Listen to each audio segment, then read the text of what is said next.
Oke, Assalamualaikum warahmatullahi wabarakatuh. Selamat pagi, siang, sore, dan malam. Kembali lagi di tugas mingguan untuk modul 1 statistika 2, yaitu estimasi parameter. Dan di sini kita ada 3 soal, dan 3 soal ini diminta untuk mengerjakan menggunakan software RStudio dan juga Minitab. Untuk soal pertama, yaitu seorang supervisor ingin memperkirakan rata-rata waktu pelayanan di sebuah kantor layanan publik. Dari 20 pelanggan yang diamati diperoleh rata-rata 35 menit dengan standar deviasinya 4 menit. Dan asumsikan data berasal dari populasi yang berdistribusi normal. Tentukan interval kepercayaan 99% untuk rata-rata waktu pelayanan populasi.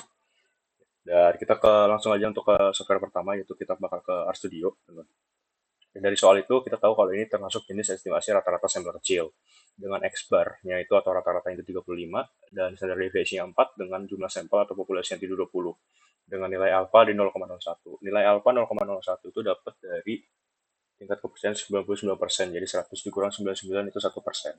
Dan 1%-nya didesimalkan jadinya 0,01. Dan jadi kita langsung aja untuk running si sintaks nomor satunya. Dapatkan hasil 32,4 hingga 37,5. Dan kita bakal ke software Minitab aja. Untuk soal nomor 1, kita ke start basic statistik, terus kita pilih yang satu sampel T. Summarize data. Untuk sampel size-nya itu kan tadi di 20, rata-ratanya 35, standar deviasinya 4. Kita ke option, kita pilih confidence level atau tingkat percentage di 99%, kita klik OK, kita klik OK. Nah, hasil sama itu di 32,4 hingga 37,5. Jadi rata-rata waktu pelayanan di kantor layanan publik itu bervariasi dari 32,4 hingga 37,5 menit. Lanjut kita ke soal yang kedua.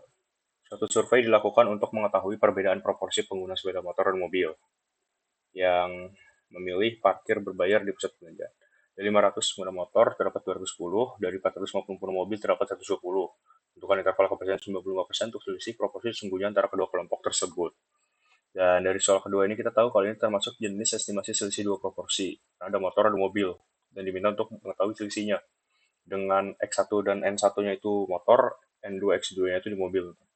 Jadi di sini N1-nya 500 dan X1-nya 210 dengan N2 450 dan X2-nya di 150 teman-teman dari sini. Dengan tingkat kepercayaan 95%. Berarti untuk nilai alfanya itu ada di 0,05. Oke, langsung aja kita running.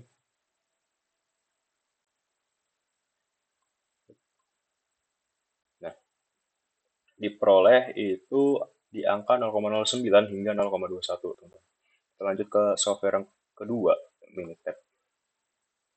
Untuk soal yang sama. Basic kita ke start, statistik, basic statistik, terus kita ke dua proportion. Kita pilih yang summarize data. Untuk number of event-nya itu sampel 1 kita pakein ke motor dan sampel 2-nya itu kita pakein ke mobil. Untuk sampel satunya kan di sini 210 dari 500. Jadi di sini 210 dari 500. Sampel 2-nya dari 450 terdapat 120, berarti yang atas 120, yang di bawahnya 450. Option confidence level atau tingkat kepercayaan 95%, kita klik OK, kita klik OK. Nah, untuk hasilnya sama ya teman-teman, 0,09 hingga di 0,21.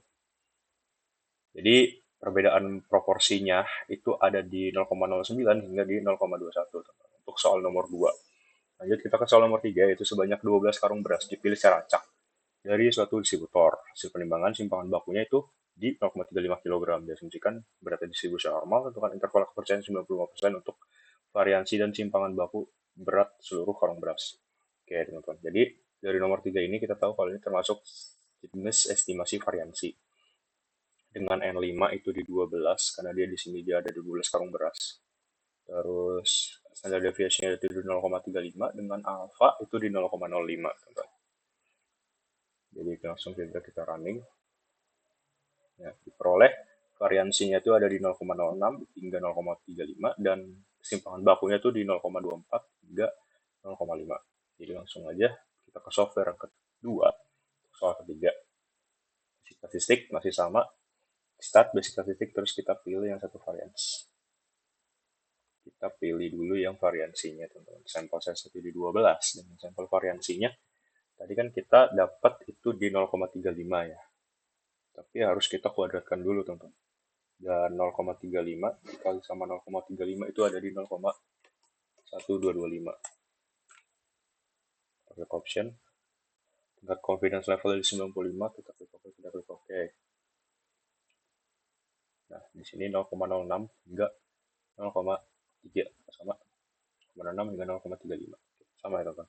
Ini belum selesai karena diminta itu simpang variansi sama standar deviasi. Kita masih sama, kini statistik, basic statistik, terus kita pilih satu varians. Tapi kita pilih yang kali ini yang sampel standar deviasi. Sampel size-nya masih sama di 12 dan sampel standar deviasinya itu di 0,35. Option dari 95, kita klik OK, kita klik OK. Nah, dan untuk standar deviasinya itu dari 0,248 hingga 0,594 kalau sama 0,2 ya, sama, teman-teman. Jadi untuk berat karung beras itu untuk variansinya itu ada di angka 0,06 kilo hingga 0,3 kilo, dengan standar deviasinya itu ada di 0,24 kilo hingga 0,53 kilo. Nah, jadi sekian aja untuk pengerjaan tugas mingguan modul pertama sertifikat 2 estimasi parameter, dan kurang lebihnya mohon maaf. Wassalamualaikum warahmatullahi wabarakatuh.